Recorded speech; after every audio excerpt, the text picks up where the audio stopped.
Assalamu alaikum wa rahmatullahi wa barakatuh. Alhamdulillah wa kafa, wa salamun ala ibadihi alladhina istafa. Amma ba'd. Fa'udhu billahi min ash-shaytanir rajim. Bismillahir rahmanir rahim. Wa 'ala Allahi tawakkalna. Subhana rabbika rabbil 'izzati 'amma yasifun. والسلام على المرسلين والحمد لله رب العالمين. اللهم صل على سيدنا محمد وعلى آل سيدنا محمد وبارك وسلم. اللهم صل على سيدنا محمد وعلى آل سيدنا محمد وبارك وسلم. اللهم صل على سيدنا محمد وعلى آل سيدنا محمد وبارك وسلم.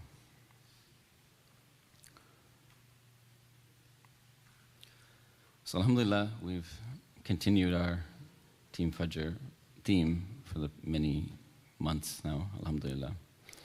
And everybody should kind of reflect on how they're progressing. Because now it's been at least 7, 8, 9 months perhaps since we started.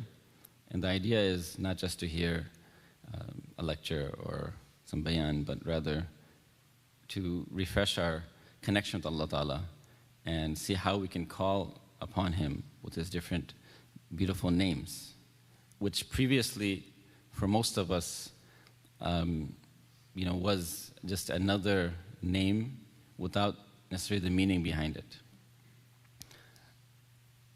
And since these names are found in the Quran and the Hadith, we have come across it many times in our recitation, when we listen to qira'at, when we read Hadith, when we read our daily du'as. Right? So now, the next time a particular name comes, we say, are we thinking about that name? And if we knew one meaning, perhaps we learned another meaning.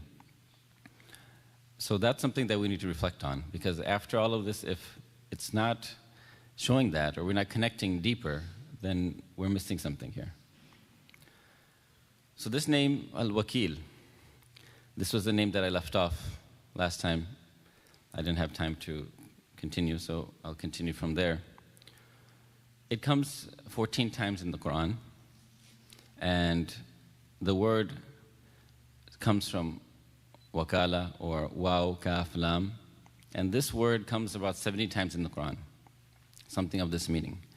So if you're able to unlock this particular name, for example, then at least 14 places in the Quran, you should have a greater appreciation of what Allah Ta'ala is saying, or the fact that Allah Ta'ala is using His beautiful name in that ayah, as well as the other places where tawakkul is used, or some other form of this waw, kaf, and lam.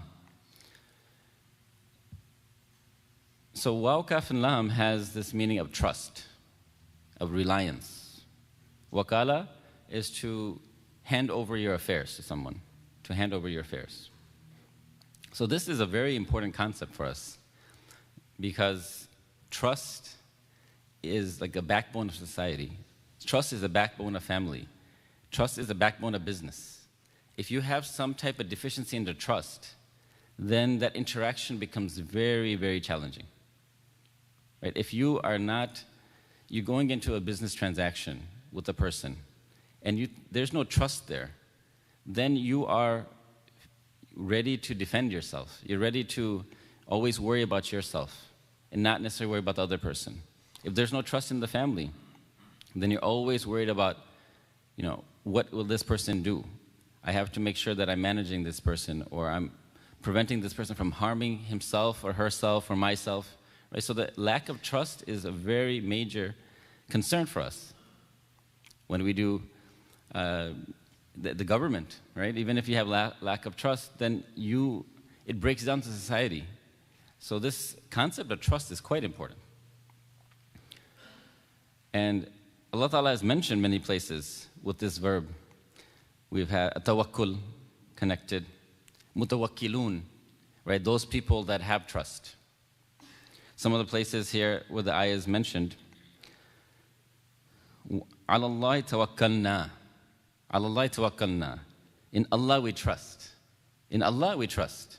Right? We have on the dollar bill, in God we trust. Well, we have a specific same thing in our deen. In Allah we trust.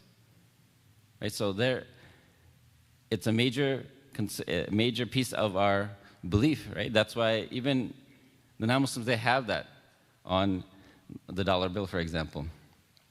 So we have وَعَلَيْهِ تَوَكَّلْتُ وَعَلَيْهِ فَلْيَتَوَكَّلِ الْمُتَوَكِّلُونَ. In him I put my trust, and in him let the faithful put their trust. وَعَلَى رَبِّهِمْ يَتَوَكَّلُونَ. And they put their trust in their Lord. وَتَوَكَّلْ عَلَى اللَّهِ وَكَفَى بِاللَّهِ وَكِيلًا. And put your trust in Allah, and Allah is sufficient as a trustee of affairs. إِنَّ اللَّهَ يُحِبُّ الْمُتَوَكِّلِينَ. Surely Allah loves those who trust in Him. حَسْبُنَ اللَّهُ وَنِعْمَ الْوَكِيلُ. And Allah alone is sufficient as an aid for us, and He is the best trustee of affairs. وَمَن يَتَوَكَّلْ عَلَى اللَّهِ فَهُوَ حَسْبُهُ. And whoever trusts in Allah, then He is sufficient for him. Some of the ayat that we may constantly hear, this Hasbunallah wa ni'mal wakil is one of the azkar we do. So the next time we do that, which will inshallah be at the end of the gathering, we should have a greater appreciation, for example. Because hasib we've already covered before, the one that is sufficient. And now if we unlock a wakil, Hasbunallah wa ni'mal wakil, then it should be a little bit more than just an exercise of the tongue. It should be something that we are now actively engaging in. And this azkar is a part of us. And we'll use it now as well as all the other situations where this azkar would be most appropriate, which is many times, many places, all throughout the day. So that connection that we have, if we can make it, subhanAllah, that is how we build our connection with Allah. It doesn't happen overnight. It's like a switch. You just like, now I have no connection, now I have a connection. Right? This is like what we would like. We just click the button and all of a sudden we're connected to Allah. We click the button, we're going to the next level of Jannah. It's a gradual process. It's something we have to train ourselves. We have to work on ourselves day in and day out, day in and day out. So Allah Ta'ala is AlWakil. Some have mentioned here that how can we translate this? So in different places, this is how it's been translated. I just gathered together. AlWakil, he is the greatest recourse which man will ever know. AlWakil, the ultimate trustee who never fails the reliant. AlWakil, one who discharges his affairs in an unhindered manner. AlWakil, the one who actively encourages his creation to hand over their affairs to him in complete reliance. Allah Ta'ala has mentioned, ذَلِكُمُ اللَّهُ رَبُّكُمْ لَا إِلَهَ إِلَّا هُ خَالِقُ كُلِّ شَيْءٍ فَاعْبُدُوهُ وَهُوَ عَلَى كُلِّ شَيْءٍ وَكِيلٌ وَهُوَ عَلَى كُلِّ شَيْءٍ وَكِيلٌ. That is Allah, your Lord. None has the right to be worshipped except Him, the creator of all things. So worship Him. And He is wakil over all things. He is wakil over all things. What are all things? That includes us, mankind, jinn, angels, insects, animate, inanimate objects, tangible, intangible, as well as the seen and unseen worlds. That covers everything. So He's wakil over everything. All of these qualities, He is the disposer of affairs. He is the one that is ultimate trustee, that we entrust our affairs to Him. We entrust our affairs to Him. So Imam Ghazali, rahimahullah, he's mentioned a few things so we can compare between a wakil, a person we trust in this world, and Allah, al-wakil. So he says, the wakil is he who is entrusted with matters to discharge, but they are of two types. The first, a wakil who has some matters entrusted to him, and this is a deficiency.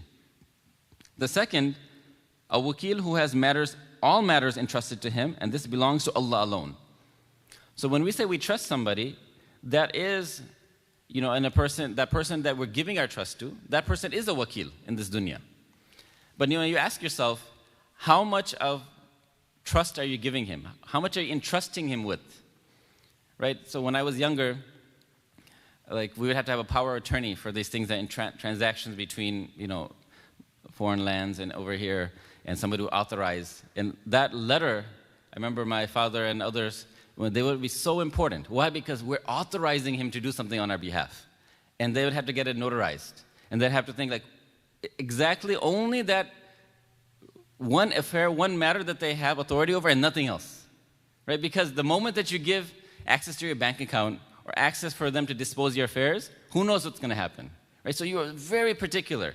I can only give them in this one limited capacity. Right? So the way that we interact with others is always like this. We are never ready to give anything to them. Right? So that trust is very limited in the way that we give. So we'll never give anything more than that amount of access that's required. Right? In the IT world, it's always about access control. Like, how can you give? You don't want to give anybody access to everything. Right? Even as an employee. And the levels employed, there's trust until, only a few people have access to everything. And even then there's backup. So we are very particular about who we entrust our affairs to. But Allah Ta'ala being AlWakil, He's mentioned we entrust all of our affairs to Him. So that's going to be a big difference between the Wakil of the dunya and AlWakil. Furthermore, Imam Ghazali says, trustees are another two types. The first, a person who is entrusted with matters when appointed by others. This is a form of deficiency, as his position of trustee requires authorization from others. The second, one who's innately worthy of being a trustee of all things, and thus hearts are reliant upon him, despite him not needing anyone's authorization. This is the ultimate trustee, and this is only AlWakil, Allah. Like we said, that we'll never authorize a person if we don't believe in him, right? Or we are forced to do so, perhaps in some cases. Most of the time, we will have to believe and trust in him. So that person needs the authorization. He can't just come by, I will handle your business for you. I will handle your children for you. I will handle any affair for you, right? They can't just come in and just authorize themselves. They have to be authorized. But Allah Ta'ala, He doesn't need any authorization. He's already taken the control of the affairs upon us. It is our job, whether we want to engage in that, we will accept that, but Allah has already taken the affairs. From the moment that before we were born till now, till the end, right? All the environment around us, Allah Ta'ala is allowing us to survive here. And He's created that without our permission. Without permission, He's already done that. Furthermore, trustees have another two types. The first, a trustee who fulfills part of his duties. The second, he who fulfills his duties entirely. Right? So that person that is able to, that you entrust with, he may be only to fulfill a part or piece of that duty. Well, Allah Ta'ala will fill all of the responsibilities. So therefore He concludes, وَالْوَكِيلُ الْمُطْلَقُ هُوَ الَّذِي تَوَكَّلَ عَلَيْهِ الْأُمُورِ وَهُوَ مَلِيٌّ بِالْقِيَامِ بِهَا وَفِيٌّ بِإِتْمَامِهَا وَذَلِكَ هُوَ اللَّهُ تَعَالَى فَقَطْ. Therefore the ultimate wakil is he who is deserving of being entrusted with all matters, can carry them out, and honors his promise to do so with perfection, and such a wakil can only be Allah. Allah al-Wakil. So that is the name of al-Wakil. Now, how do we connect with Him? How do we connect? Wakil is tied to tawakkul, right? Because wakil is the person that you're entrusting. And that process of having trust in a person, that's called tawakkul. And that's the concept that we know, even in other languages, we've taken that word and we've adopted it. So it's an Arabic word, but you'll find this word in many languages in the Muslim lands. Why? Because it's such an important concept. So we have this idea of tawakkul, of reliance. So Imam Ibn Rajab al-Hanbali, he says tawakkul, صدق اعتماد القلب على الله تعالى في استجلاب المصالح ودفع المضار من أمور الدنيا والآخرة. The true inner dependency upon Allah in reaping goodness and repelling harm in relation to both the worldly affairs and those of the hereafter. So, صدق اعتماد القلب, the true inner dependency upon Allah in reaping goodness, in taking and getting anything that's good, and repelling harm in relation to both the worldly affairs and those of the hereafter. Accordingly, it is evident that tawakkul is not so much an action of the outer as much as it is one of the inner, a state of the heart. It therefore follows that taking the practical measures to fulfill a task should not contradict reliance upon Allah in the least. Instead, It is about one whose limbs are connected to the worldly means, while his heart is connected to none other than Allah, seeing, believing, and depending on Him alone. This is the essence of tawakkul. So this is very important, because sometimes we have this idea of tawakkul. When the moment you say tawakkul, it's like you're just unknown factor. That you're just like, that means you have no game plan. You have no action. You're just like, I'm relying on Allah, Allah will take care of it. If you don't make a game plan, that's not called tawakkul. That's ta'attul. That means you're just relying, you're not making any plans. So it's very important, because the Muslim actually is the one that makes a lot of plans and makes a lot of preparation for whatever he's going to do. And this is, if you look at a Muslim and someone else that doesn't rely on Allah, the plan should be very similar. You know, this is where we kind of get confused. We think that somehow tawakkul means no planning. Tawakkul means no planning. No. Tawakkul means you plan. You plan just like somebody in your situation that looked at the scenario, the circumstances, would plan. But that's where the similarity ends. Because what happens now is that normally when you plan, you start out initially and you work on it, and then you have some feedback mechanism, right? And then you say, okay, we got to adjust our plan, or we have to, focus on that. That's where it departs, because when you're looking without Allah Ta'ala, without the means that Allah Ta'ala can provide us, then we're only limited to utilizing the means that are around us, right? The sabab that are around us. And the entire discussion in the worldly, in the dunyawi world, right? In the dunyawi, when we go back into our work, it's just how to utilize the means available to us to accomplish our goal. And then, based on that, we constantly iterate and figure out what to do. But tawakkul, when we rely on Allah, it opens up other asbab that are not in our control necessarily, that are not even thought about, that are waiting to help us, but we'd never access them. So the results are very different. The results are very different, and the duration is also different. Because anything, planning of this world is limited to this world, right? But our planning has a higher level to it, because we're thinking about the dunya as well as the akhirah. So that's why when we further go in our plans, you see that there's all these other mechanisms that come into play that may not come to play when you don't believe in Allah, that you don't rely on Allah. Look, I was going past Forest Preserve the other day, and I was look at what they were doing.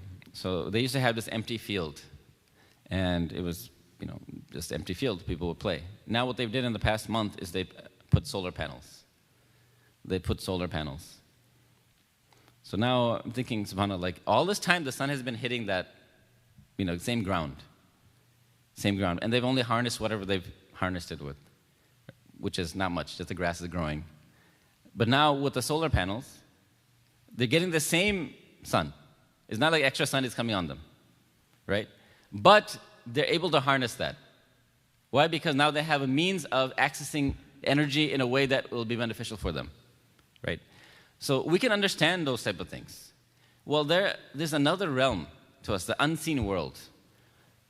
Don't you think that Allah Ta'ala, He has created such a perfect world with such perfect harmony, that the unseen world is also in that manner? That He has angels that do things according to orders, and they unlock things, and they switch things, and they have some capability of manipulating and helping and benefiting mankind and benefiting the earth. It's constantly happening, except we don't see it. We have to have tawakkul that this mechanism exists. And the fact that we are engaged in this dunya, in the seen world, that gives us ability to understand there can be the same thing in the unseen world. And there is. So that person that has tawakkul, all of a sudden, the same amount of energy is coming in, but the input is different. Input is same, but now the output is different. Right? So the mechanism, when you say, I have tawakkul on Allah, it opens up the doors to so many things in the unseen world that will aid to your help. So subhanAllah, that is if we start to think like that, then our level of achievement will become higher. And it has to be. The Muslim has to be a super achiever. A super achiever. Why? Because we're not just looking about the mundane aspect, right? This limited growth in the dunya. We're thinking about how to grow with our deen and get to Jannah in a safe and easy manner, right? So every Muslim, no matter what circumstance they're in, they always have to think more than the person that just fixated in the dunya. So how can you balance all of these things? That's where tawakkul comes in.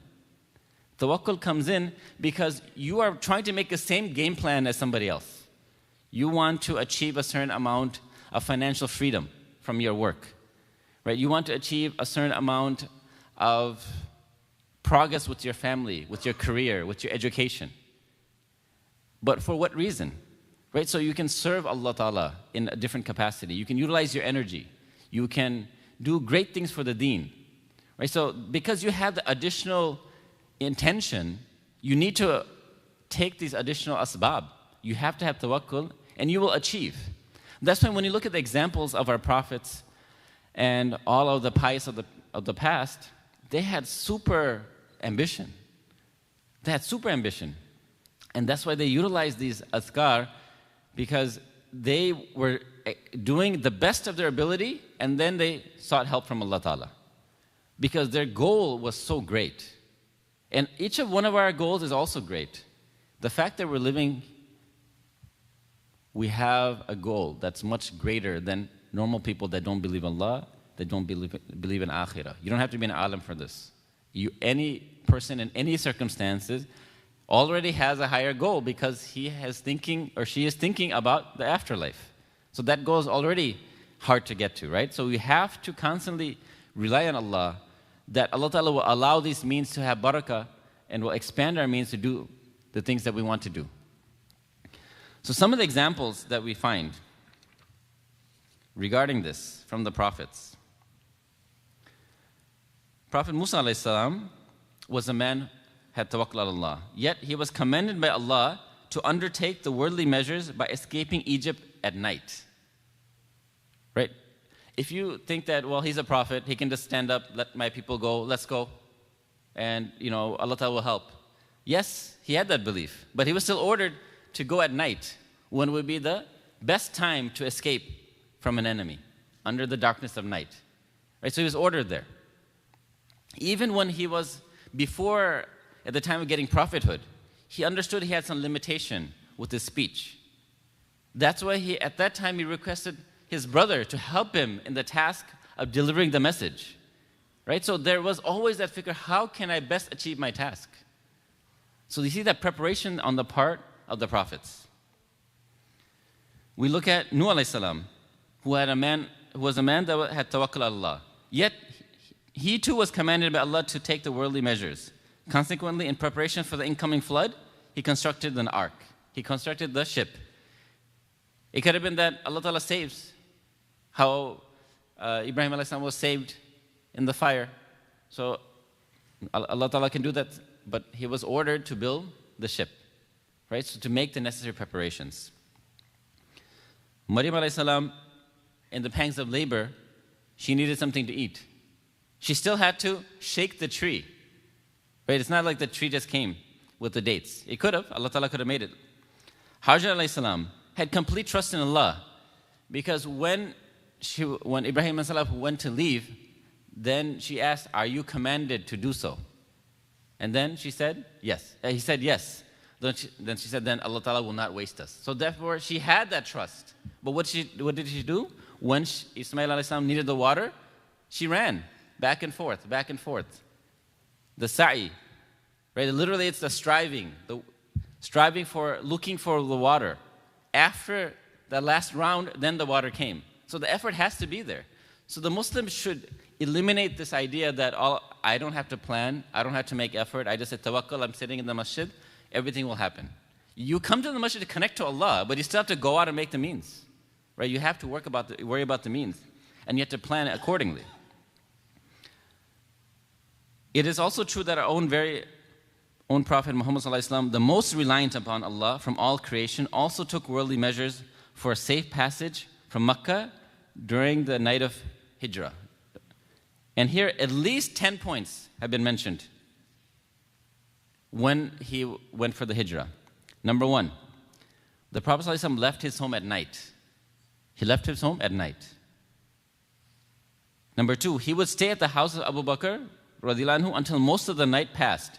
So they had like this contingency, but they were preparing already. And he would stay most of the time at Hazrat Abu Bakr's house and come back. Is it the night where I have to leave? There was a planning there. Number 3, they exited his house from a rear exit. They exited the house from a rear exit. Number 4, they travel along the coast, a longer but a safer path for them. Right? One was a direct route, but they took another route, which was a bit longer.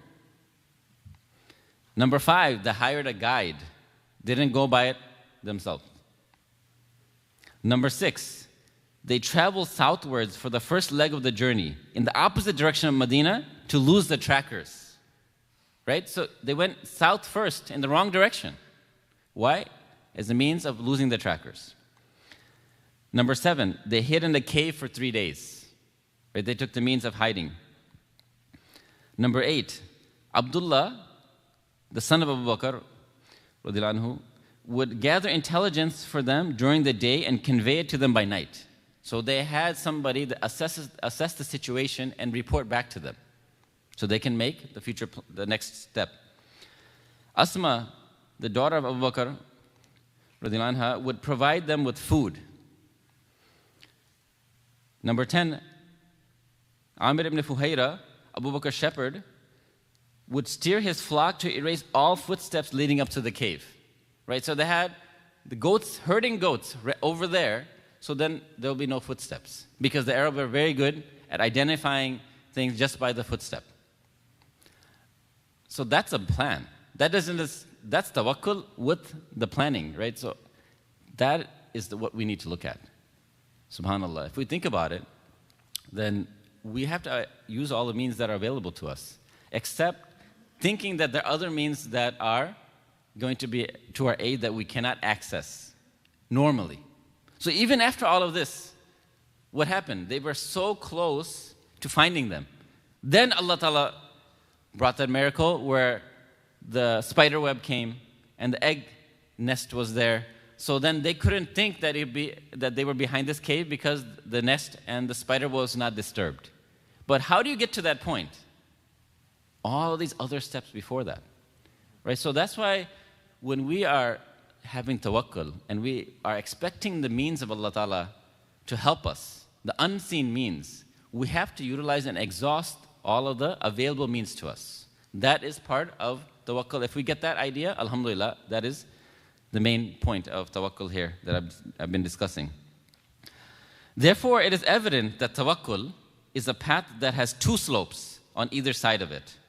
The one who relies solely on the means, having disbelieved in Allah, would fall down on one side of the slope, right? Because he's not using all the means. He's using just the means that he doesn't access the limitless number of means that are outside of his disposal, because he's not accessing Allah and he's not accessing the mechanism that Allah has given to allow those means to be used. So that's one side.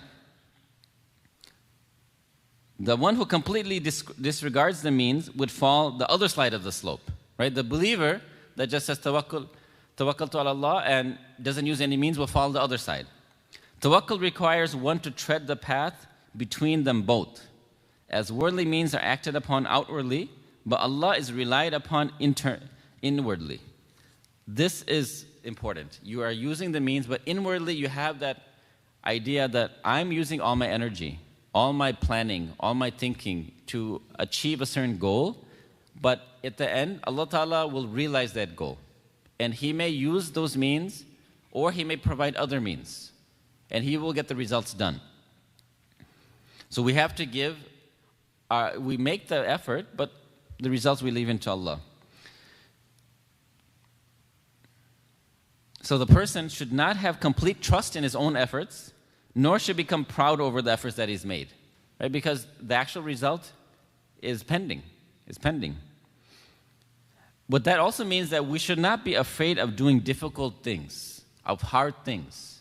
of things that people say impossible, right? When they're looking at the means.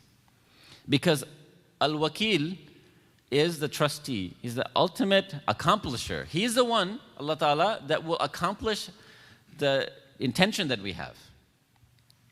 Allah Ta'ala mentions, فَاتَّخِذُوا وَكِيلًا. So take him as a wakil. But before that, Rabbul Mashriqi wal Maghribi la ilaha illahu fattakhidhu wakila. He's mentioned, he is the Lord of the East and the West. There's no God but he. But the Lord of the East and West is taking care of everything that we see. So that is reminding us, now you can take him as your wakil because he's already taking care of the affairs of the entire universe. And this was, in Surah Muzammil, it was a Makki surah. So Allah Ta'ala is training the Prophet ﷺ from the very beginning that you have a big mission. You are Rahmatal lil Alameen. You have to guide humanity. There'll be no prophet after you. But take Allah Ta'ala as a wakil and your task will be accomplished. So that means for us that we have to elevate our game. We have to elevate the intention that we have. In whatever capacity that we're at, that we should try to do more with what we have. And we make that intention and have tawakkul, and inshallah you'll achieve amazing things. Just look at how we're sitting. You know, I talk about it time and over again. Are we in a Muslim land? We're far away from Makkah and Medina. We're far away from the Muslim lands. Yet, we are trying and striving for an environment of deen. We're coming at 4:45 in the morning. No adhan is being called out loud that is reverberating throughout the atmosphere to remind us to come to Fajr. Right? So, how are these type of efforts in masajid being built? It's inconceivable if you think about it. If you'd ask somebody that has not lived here, they're like, how did you do it? You had the himmah, you had tawakkul. There was no blueprint, let's make a masjid, right? There's every endeavor requires like a lot of planning, a lot of thinking, a lot of like curveballs that you have to deal with, right? But the people that have made the effort, they've had to have the tawakkul. It's built in. There's no way like, okay, I sign up, I'm building a masjid, check, here we go, and then everything's approved. Constant problems in some capacity. And you learn from the experiences of another organization, but you will have your own unique issue. And anybody that's connected to any community will say, no two communities are the same in the way that they're establishing their masjid, their programs, whatnot. So they had this idea that Allah Ta'ala will accomplish. And they make that great intention and they strive. So we should get inspiration, whatever that is. You know, you may be in a family that is not that dini, right? So initially, you become more dini and you want your family members to become religious. Other members, like, impossible. How can you balance everything, right? We are seeing that. Right? Before, initially, when somebody was a hafiz, like, oh, you're just giving up, you know, that one's just going for the akhirah. There's nothing for the dunya for him. Fast forward 30, 40 years, I think now people, they realize if you want better in the dunya, you have to become a hafiz. That's the thing, right? Because now they see the benefits of it. That still shouldn't be the intention. Intention should be memorizing the Quran, kalamullah, connecting, right? It's not just like a means for a dunyawi means. So we have, sometimes, depending our level, we have different struggles that we have to face with. And if we don't have that struggle, we up the game higher. We have to have strong intention. I will create a change in my family. I will create a change in my workplace. Maybe my workplace doesn't have ability for people to pray, or maybe that will do issues. I'm the person that has himmah. I will make the means, whatever means I can, and rely on Allah to achieve that. That's how it happens. It's not your boss is going to come, I see that you're Muslim. I think you need to pray 5 times a day. Here's a corner over there. Here's a wudu stall for you. No problem. Does that happen? That doesn't happen. But if you look at the environments where you see, like, how did you achieve this? They're like, yes, we took the necessary steps. We went to the necessary personnel. We asked them that we needed to do this. This is our obligation. We presented our case. We had to have this hearing. We had to talk to this boss. We needed to delegate a particular area, such that there are some places where they take care of it. They have a separate prayer room. They may even have a wudu area, depending on your himmah, depending on the way that you work at it. Right? So that doesn't happen without this tawakkul, without this reliance on Allah, that it will be achieved. So we have to have that himmah that it can happen.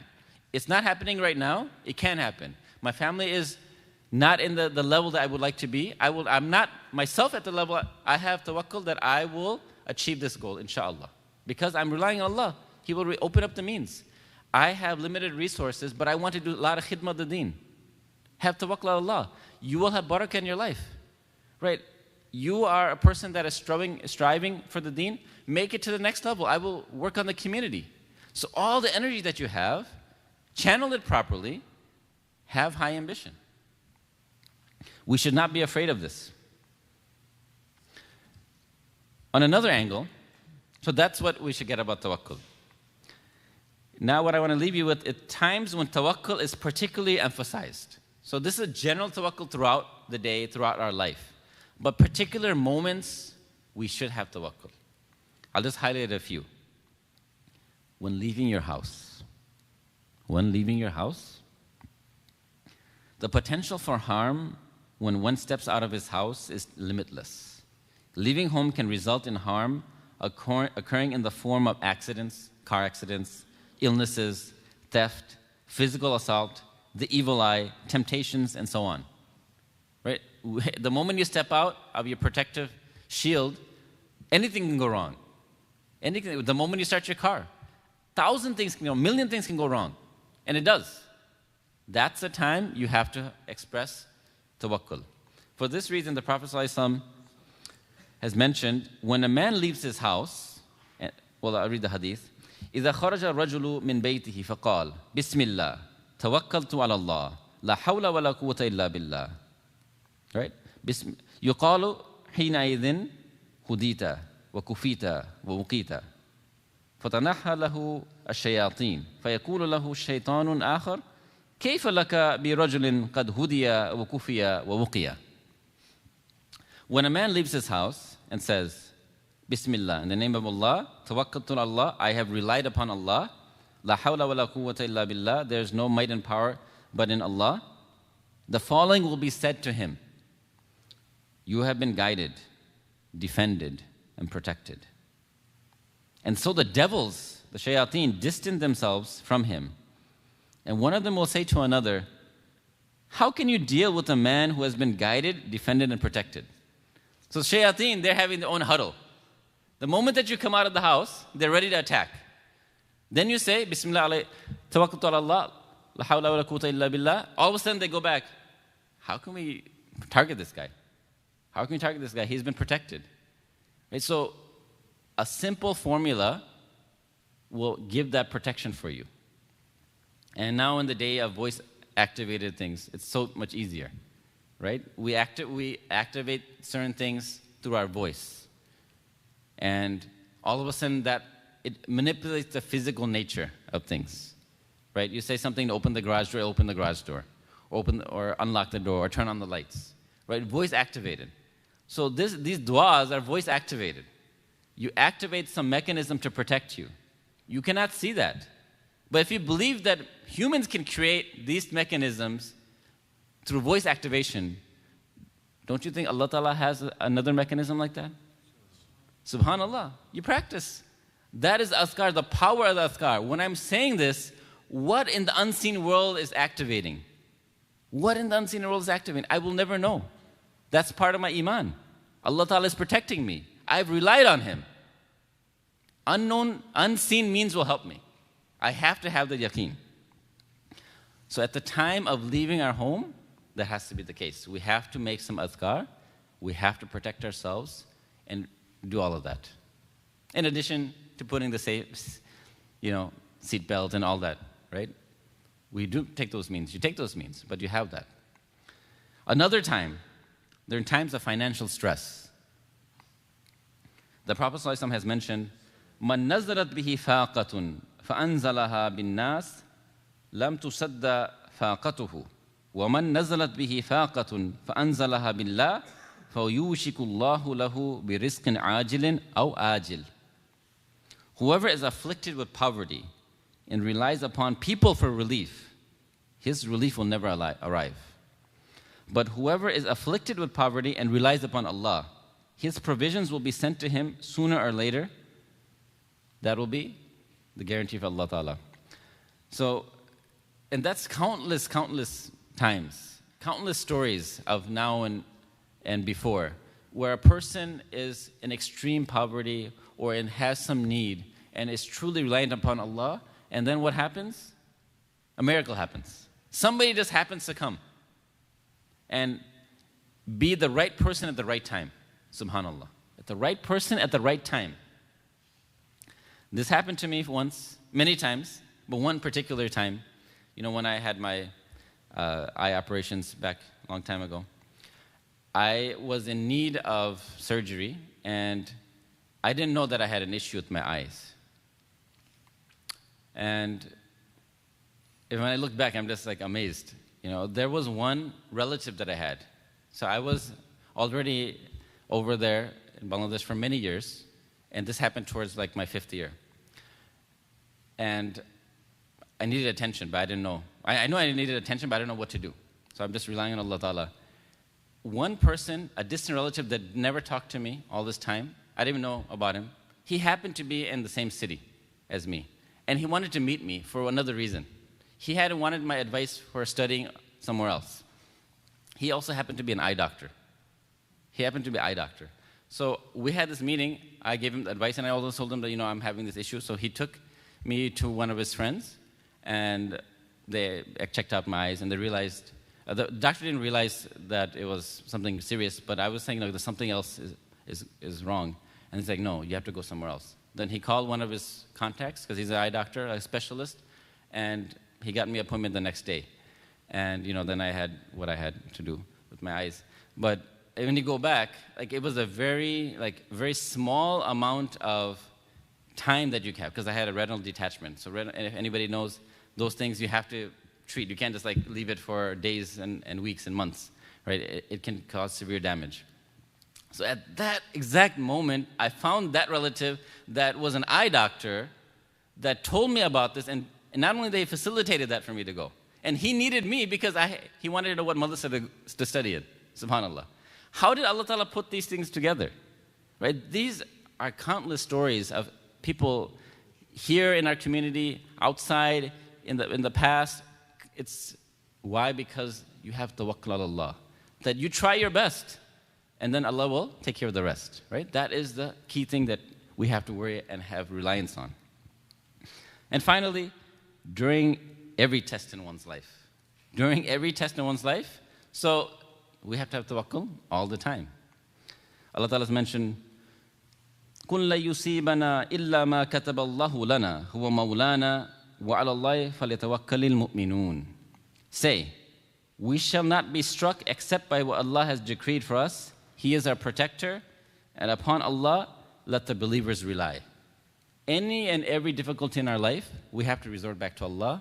We have to have tawakkul that whatever game plan we're making, with the addition that Allah Ta'ala is taking care of us, with that belief and yaqeen, then we will achieve great things. We will achieve things that people outside of our area, outside of our circle, will be like, how is this possible? Give them the solution. Don't just hide it. Say, I planned and I had tawakkul. You need both of them. Don't just say, brother, I went here, I got this, and I took this plan, I went to this website, I got the knowledge, and that's not how it worked. That is how to work for the planning, but also I tell them, I also came to the masjid, I also made dua to Allah Ta'ala to open up the means. I said this azkar. These are hand in hand. When you have these hand in hand, inshallah, no matter what difficulty you face in your life, Allah Ta'ala will be there to help you, and He will provide in ways that you can never imagine. وَمَن يَتَوَكَّلْ عَلَى اللَّهِ فَهُوَ حَسْبُهُ. That whoever has tawakkul Allah, then He is sufficient for him. May Allah Ta'ala give us tawfiq to understand what has been said. May Allah Ta'ala give us ability to have tawakkul Allah and rely Him completely in all the affairs that we do. Wa akhir da'wana alhamdulillah rabbil alameen. Bismillah ar-Rahman ar-Rahim. Salawat.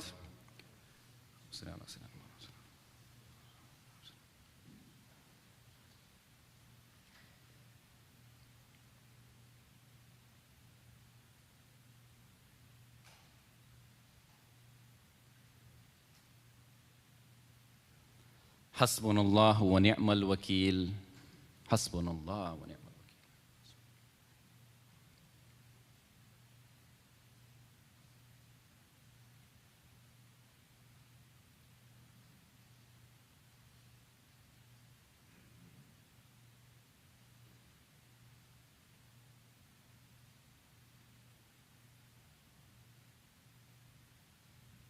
Salawat. Allahumma salli ala Muhammad.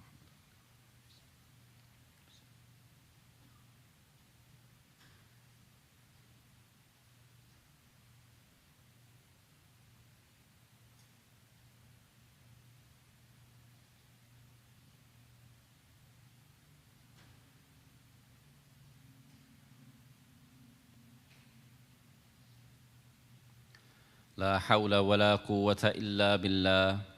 La hawla wa la quwwata.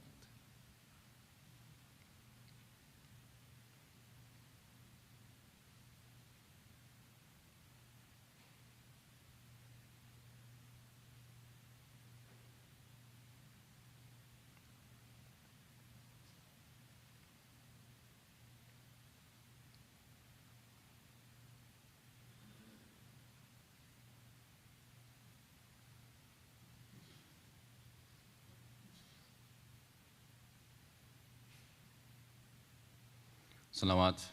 Allahumma salli ala.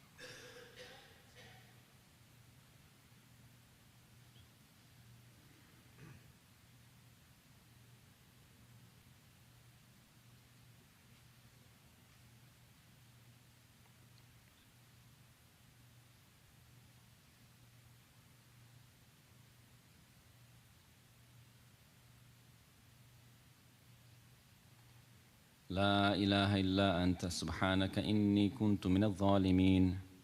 لا إله إلا أنت سبحانك.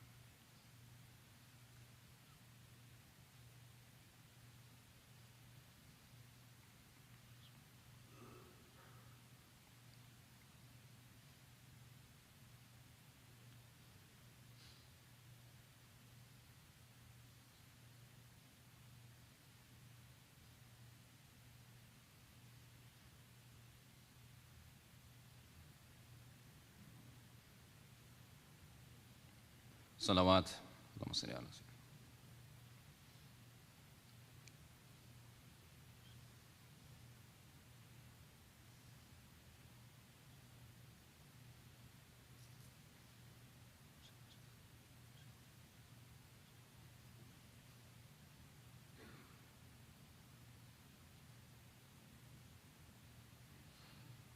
Inna lillahi wa inna ilayhi raji'un. Inna lillahi.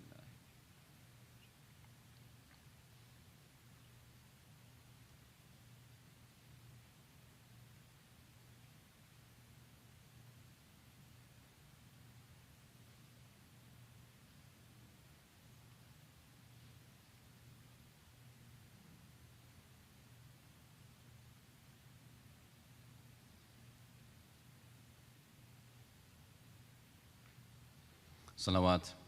Allahumma salli ala sayyidina.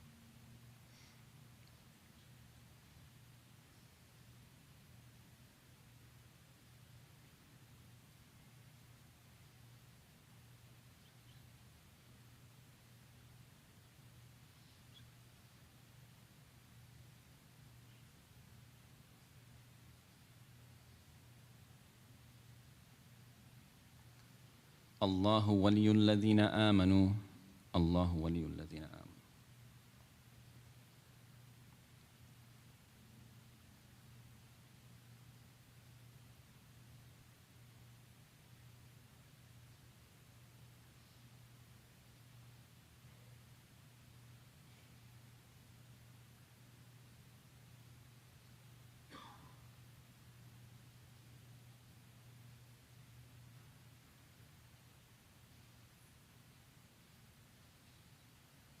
Salawat.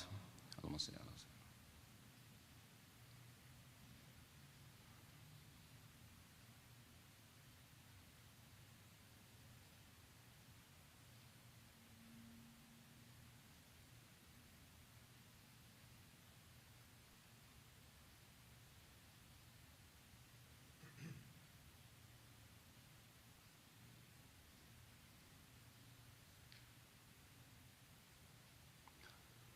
Alhamdulillah Rabbil Alameen. Wa salatu wassalamu ala ashrafil anbiya wal mursalin wa ala alihi wa sahbihi ajma'in.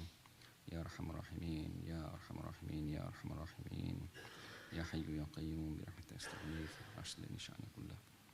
Wa la takilna ila anfusina tarfata 'ain. Ya Rabbil Alameen. O Allah. O Allah, we rely on you, Ya Rabbil Alameen, Ya Wakil.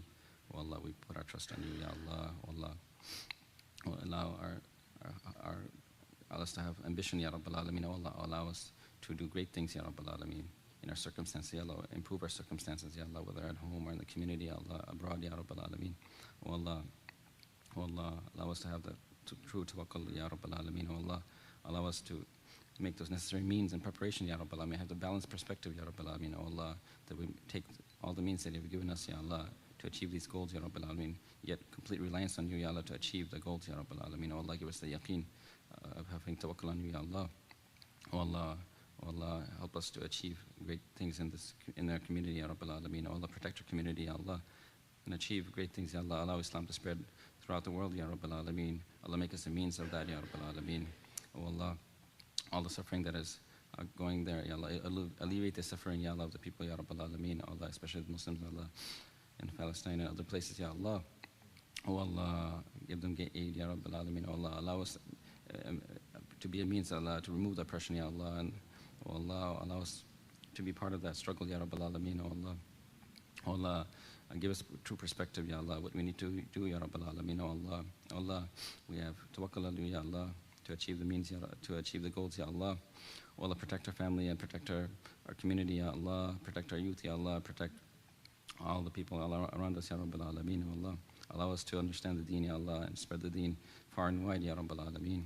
O Allah, protect us, Ya Allah. ربنا تقبل منا إنك أنت السميع العليم وتب علينا يا مولانا إنك أنت التواب الرحيم وصلى الله تعالى على خير خلق محمد وعلى آله وصحبه أجمعين برحمتك يا أرحم الراحمين. آمين.